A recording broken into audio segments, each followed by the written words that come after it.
Salve, salve, elefantinho! O tema de hoje é quais as ações que formaram as religiões africanas no Brasil. Meu nome é Babá Diego de Odé, eu sou Babalorixá, ele é Axé Belajô. Estamos juntos em uma jornada pelo livro O Candomblé Bem Explicado. E na página 36, os autores vão trazendo todos os dados que são importantes para que a gente compreenda a vinda dos nossos ancestrais. E dentro do nosso processo religioso, uma das coisas mais importantes é entender o que esse povo trouxe. Então, o povo Banto trouxe os inquices, o povo Fon trouxe os voduns e o povo Yorubá trouxe os orixás. Houve uma comunicação muito forte entre esses povos, porque a visão do mundo, a visão que eles tinham sobre a sociedade, sobre o respeito ao mais velho, à criança, o contato, a forma que eles estabeleciam suas orações aos ancestrais e às divindades eram similares. Por isso, houve uma conversa e aí sim, houve um sincretismo entre inquices, entre voduns e entre orixás. É muito comum você ouvir uma pessoa, por exemplo, de Dandalunda, uma pessoa de Jejinagô ou de Queto, dizer àquela pessoa, então você é de Oxum? Ela diz, não, eu sou de Dandalunda. Por quê? Porque por mais que exista um sincretismo entre essas divindades, há cultos diferentes, há cantigas diferentes, há ritos diferentes.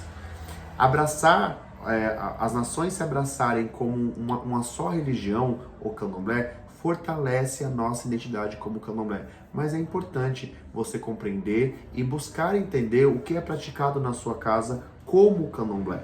O candomblé tem verdades, nós vamos ver a esteira, nós vamos ver o branco no preceito, nós vamos ver muita semelhança entre as nações, que é uma característica, que é uma herança do povo Banto, do povo Fon e do povo Yorubá. É interessante que o povo Banto, ele está dentro da nossa sociedade como o Brasil, muito mais incutido. Por quê? São palavras, são termos, são jogos, são brincadeiras, são até mesmo a religiosidade. Eles abriram caminho porque é um povo que passou 300 anos sendo escravizado, nunca deixou de ser escravizado. E já o povo Fon, o povo Yorubá, chega num segundo momento aonde a sociedade, inclusive essa parte religiosa, essa parte toda de culto, de ritos e dessa mescla que os bantos tiveram com os ancestrais indígenas já acontecia. Então isso favoreceu com que a identidade do dialeto Yorubá, do dialeto Fon, algumas cantigas, rezas, tivesse muita semelhança com aquilo que é feito em África, aquilo que é feito no continente africano. Já os bantos passaram por um processo muito mais cruel de apagamento da memória ancestral. Mas mesmo assim, o povo Banto, o povo de Candomblé de Angola, ele permaneceu firme e até hoje segue como uma nação de Candomblé, com ritos, com casas abertas, mantendo vivo o culto dos seus inquices. Um dos pontos mais interessantes é que até mesmo a Umbanda, que deriva grande parte desse Candomblé Banto, guarda a memória ancestral, inclusive da forma que nossos ancestrais eram tratados. Eles vinham do Porto do Congo e dali vinha de outras regiões, do Moçambique, do Congo, do Angola, e eles eram chamados em primeiro momento pelo nome cristão, que era dado a eles, então era Pedro de Angola. Esse era costume com os ancestrais bantos. E o povo de Umbanda, né, a nação da Umbanda, a religião da Umbanda, mantém viva isso, por exemplo, nos seus pretos velhos. Então, Pai Joaquim do Congo, Pai José de Moçambique e várias outras entidades que guardam. E essa é mais uma memória ancestral que foi resgatada, que é presente desse tempo.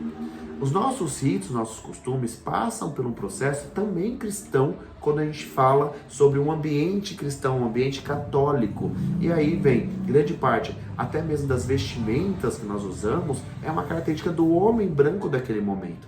Então, as anáguas, as rendas, tudo isso foi incorporado à nossa religião como uma forma de socialização. Então nós abrimos nossos cultos às pessoas e aí as mulheres, os homens estavam vestidos, os homens em grande maioria naquele momento pós-libertação de social, como homens finos, como homens distintos daquela sociedade, e as mulheres com as roupas de baiana, ou seja, com as roupas, a gente fala roupa de baiana, mas é a roupa tradicional, assim como as quituteiras do passado, né, daquele processo lá atrás, se tornaram as baianas de hoje, que vem de um acarajé. Também nós temos o costume, pelo menos no centro-oeste, de chamar a roupa de candomblé, o axó das mulheres de baiana, pela essa origem, por essa esse resgate ancestral, por essa busca da Bahia como uma região, um estado que trouxe, né, que recebeu muitos Yorubás. Ou seja, recebeu muitos Yorubás, muitos Jejes, e aí formou o Candomblé Jeje Nagô, que deu característica. Então, se você observa até nas roupas, em alguns traços, você vai observar naturalmente que não é de origem africana. Assim como dentro do próprio Candomblé, nós vamos observar alguns termos que nós usamos, por exemplo, a Kizila, que nós usamos, que é, na verdade, é o Ewo, nossa, que é o interdito. A Kizila é muito mais... É fácil você ouvir, Kizila de santo. A Kizila não é um termo iorubá, é um termo banto, mas que ficou presente no nosso cotidiano de Candomblé. Então nós temos que lembrar que Candomblé, são lá, nós temos as nações de Candomblé, nós temos a nação Jeje, nós temos os Yorubás, Minanagô, temos o Ebá, temos o Candomblé de Angola, temos o Mochicon, nós temos ali uma série de nações, mas existe ali uma linguagem, um comportamento, uma forma de nos defender, uma forma de nos unir, que é muito bonita do Candomblé, que também é herança desses ancestrais, que sentavam lado a lado durante o trabalho, sentavam lado a lado nos momentos na senzala e trocavam os saberes, porque eu estava olhando para a vida na mesma direção.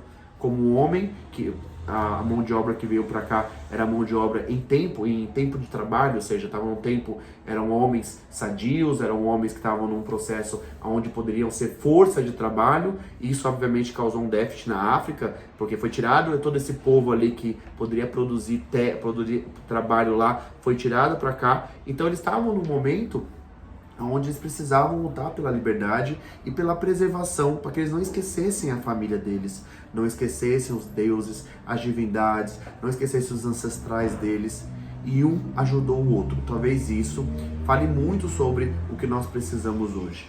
Nós precisamos que nossas nações de Candomblé se unam, porque nós somos um Candomblé só, com diferenças, obviamente, no culto dos seus inquices, vodus, porque a origem dessas divindades são diferentes, mas todas elas vieram da Terra-mãe, vieram da África, todas elas são irmãs, e os ancestrais ensinaram isso para nós.